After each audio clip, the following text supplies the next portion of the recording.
So welcome back to Rob's Camino.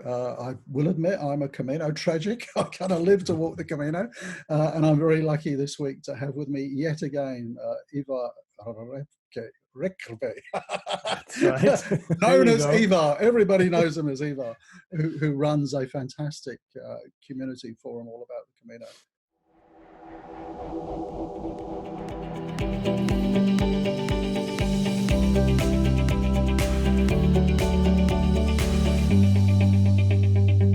So tell us, Ivar, it's now the 11th of June. Everyone's eager to get back onto the Camino. What's the latest news? When do you think things might be opening up? Well, in Galicia, at least, there was an article and a press conference day before yesterday, I think it was. So it looks like on July 1st, the public albergues in Galicia will open, and the Pilgrims office will open, and hotels and pensions and albergues, not albergues, but lodging options other than albergues can already open. So they already have been allowed to be open for a couple of weeks. So it seems like it, at least in Galicia, things are coming back to the new normal on July 1st. Yeah, that's good. And also Spain has said that they wanted to open up the borders to EU countries on July 1st. Although sometimes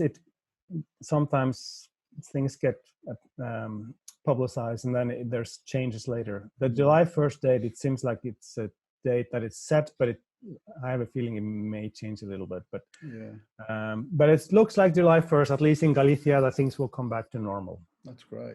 And I know you live in Santiago de Compostela, Yes. so your view of things is really of Galicia.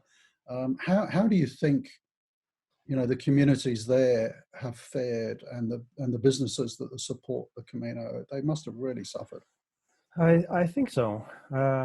But at least in the city now, I see more for rent signs up, because of course the businesses have had no income during these months, and some of the most of the people that run a business in town, at least, they rent their little space. Oh yeah.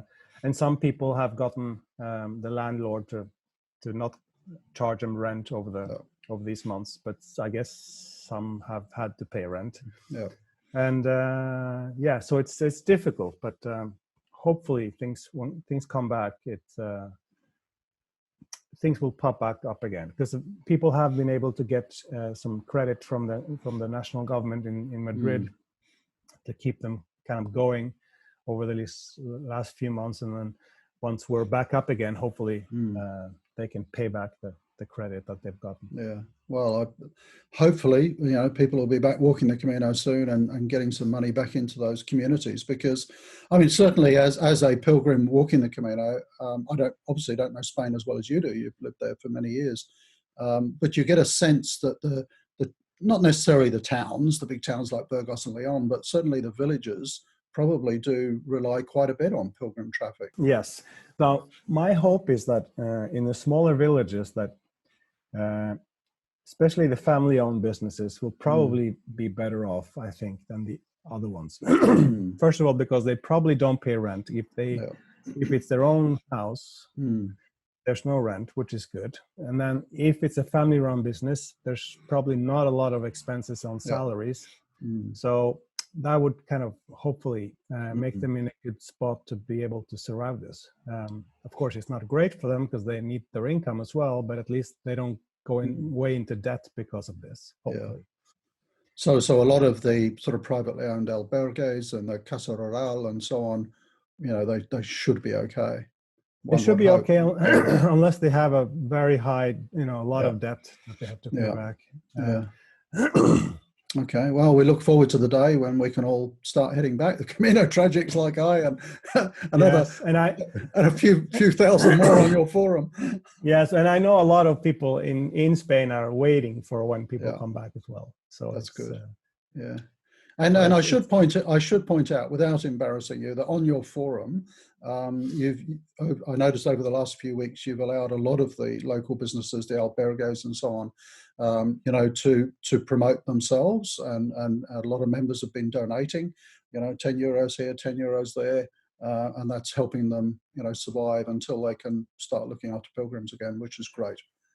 Yeah, well, thank you. Yeah, I try to at least try to do something where I set it up so that that the pilgrims that are interested in donating to a business that need help, there's a listing of businesses that are asking for a little bit of help, and then the pilgrims can browse through the listing and then select the one they would like to support and give them a little bit. I have to say I've looked through quite a few of those, and I thought, I'll go and stay in that one, definitely. So that's nice. Yeah. That's good. No, that's great. So thank you for your perspectives on what's happening there, and I'm sure things are changing on a day-by-day basis. But it sounds like we should be able to start walking soon. But of course, for those of us who live in other parts of the world, we've got to be able to get to Spain. Yeah, be able to get to Spain, and you have to maybe have health insurance, which is also going to be a problem, I guess. Yeah. So especially for the ones coming from the US and Canada, I don't. Until there's a health insurance that would cover the virus, it would be difficult. So maybe the European pilgrims will be the first ones. It looks like the Europeans, the Europeans are going to help hopefully keep things going, and then later, whenever later is, when the people that come from far away can come. Great. That would, of course, great too, but hopefully we can open it up for some now and then keep the businesses running. And then when everything's cleared up, everyone can come back and walk again. That's good. Let's hope it's not too far away. So Ivar, thank you very much for joining us again this week. And I'll make sure I put the link down below for anybody who's not part of your online community. They really need to be.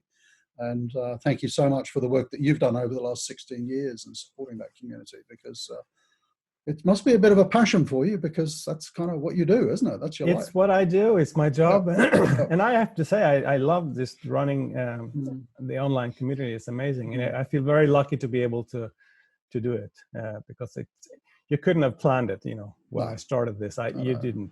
It was meant to happen. And, I don't know. And you've been doing interesting things as things have quietened down and people have been in lockdown. You've created Zoom meetings and so on for the various communities around the world. And I think we're at 5:40 here in Sydney. There's one at 6 p.m, I think, for the Australian. That's right. We're doing one Zoom meeting in half an hour. Yeah. So I better let you go, and we'll jump on and have a chat with a lot of the Australian pilgrims who are members of your forum. So thanks for joining us again, Ivar.